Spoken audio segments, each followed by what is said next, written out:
How about when crack did come in? I know. This Well, is like, let me see.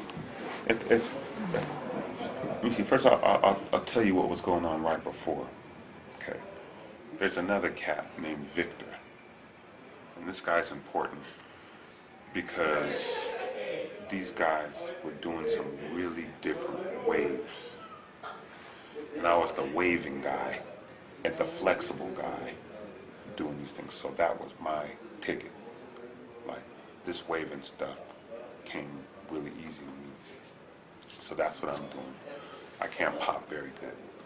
A lot of the people on these other styles, they can pop really good. So you get the Pop Tarts, you know what I mean? You get the A1s, you get the, everybody, they can pop really good. So I can't really pop like that. So I'm traveling around and I'm the rubber band man, so it's okay. I can be flexible and waving, so that's my thing. Okay. Done said. There's a few hot spots where people go to battle. Now, at this time, this is like late 83, 84, the people that are popping, and they call this boogaloo now. Everybody in the Bay calls it boogaloo now, you know, since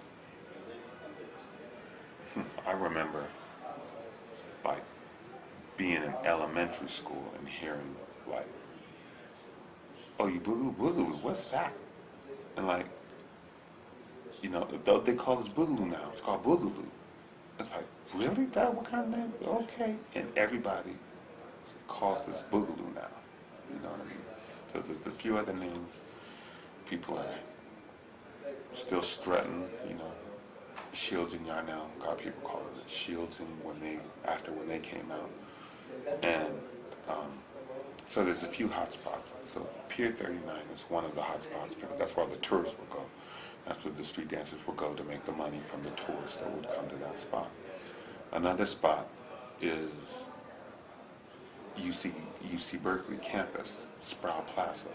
This is where Telegraph and Street and the campus meet. And this is a really important spot because people would come from all over, to this place. And what happens is the superstars at this time are the dancers. And I'm lucky enough to be one of these people that's getting a lot of attention, you know. Now, two things happen. Thing number one that happens is breaking or b-boying is getting more and more popular, and people are trying their best to do this thing. Some people are getting it, but it takes a little while for California to catch up. Takes a while. And on the same fold, it takes a while for New York to catch up to the poppin' scene. You know, funking's been out long enough. Excuse me, locking's been out long enough that they're doing that more. But like poppin', it took them a while and equally with the b-boying scene. So now I'm seeing breaking, and it's the most incredible thing I've ever seen. And I feel personally threatened with, the popping scene. I'm like, we have got to, we've got to do something bigger than this because,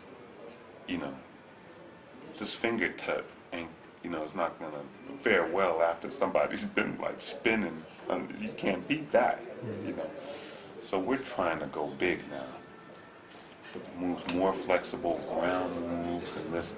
And I am one of the people that are starting to make these bigger moves be more. That's like my little link in the chain, like trying to do things bigger, more. I see people doing twister flexes like this. Okay, I try to do whole 360 continuous. I'm trying to extend everything that I see and know how to do.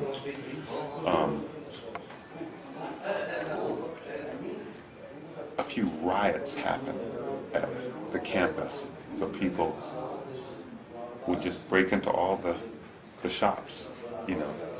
And the way these streets are, they're easy to block off. And so they would block the cop cars and the campus police from getting to the spot. And people would raid the Gap, the shoe stores, the this, the blah, blah, blah, blah.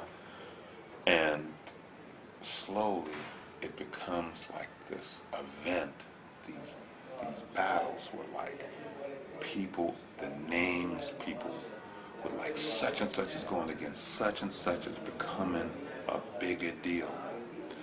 And it's completely unorganized, just by word of mouth. And people are gathering, and everybody's there to see it, and it's no secret. And sometime around this time, it's like around 80, like the middle of 84 and stuff, if I remember correctly. Crack starts to get more prominent. And the way we see this is that first at these events, there'd be so many people, it would be like the place that the people that were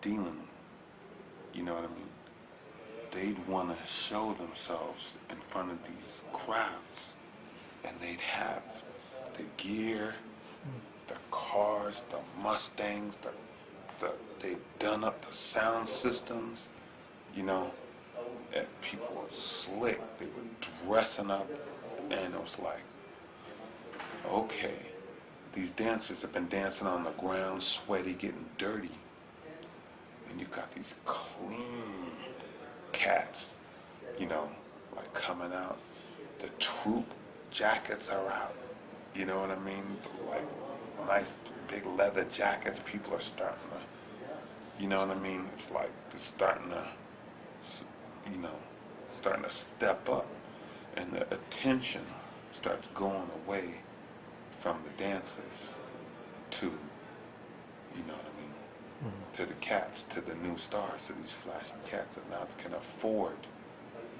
you know what I mean. So we were collecting change literally, so you can't compete with them, you know. So, and slowly and surely it shifted. It's like, you still dancing? Like, you how you got to get with, like, these people are looking sharp. People just, and a mental shift happened. They're like, yo, you know, I'm starting to get a little bit older now. I can't be doing this dancing stuff.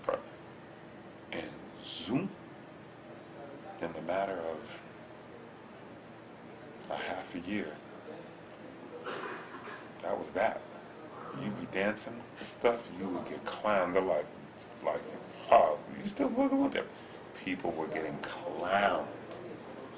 So all of a sudden, the people that were practicing and doing the stuff, they had to have like an alternative scene. And more of these talent shows started to pop up. The media's making hip-hop and the whole New York breaking aspect of it, and the movies that are out, we're going, okay, there could be a video here, there could be they made a movie about this, like there could be a movie, like here we're hearing rumors and stuff. And the Bay Area isn't like a big media hub like Southern California or New York. And it's pretty much, now it's being limited to these contests, dance contests. People come out to the contest, but it's starting to fade down. It's starting to fade down. So in 1986, I'm at the wharf, and a lady comes up to me and offers me work in France. You know, that thing you do if you come here, you do solos and work in my hotel, and I will pay you, and you can stay at the hotel. Fine. My girlfriend is Swedish at the time, and she's been telling me about, you know, Stockholm. I get to France and I'm like, okay, Stockholm must be in the neighborhood. It's only this far on the map, you know? So I go out to Stockholm, and then I'm there for 6 or so months, and I come back to the States, And that is that. It is dead. That was that. People are packing. So and so died. You didn't hear? No. Her? No. It was just a different thing. And if you were dancing, it wasn't on some serious like I'm trying to be. It's like somebody just like joking on some like blasé kind of nonchalant kind of you know. The scene had shifted like that. So I'd go out to a couple things, see what was happening in the Golden Gate Park. There's a whole lot less, you know, people there trying to get money. There's like a couple like last contests. Like there was a contest at Kezar Stadium before they tore it down in San Francisco, and it's on the way out, and that was that. You know, and when I come back, it's like, dude, you're lucky you got out. Like you still dancing, and I was the man in the bubble on planet Stockholm, still dancing, and the culture lag in Stockholm just had to be such that I was working there all the time, dancing, whether it be doing shows in the club with my group. So, Yeah. and that was that for the Bay Area. So, like, the people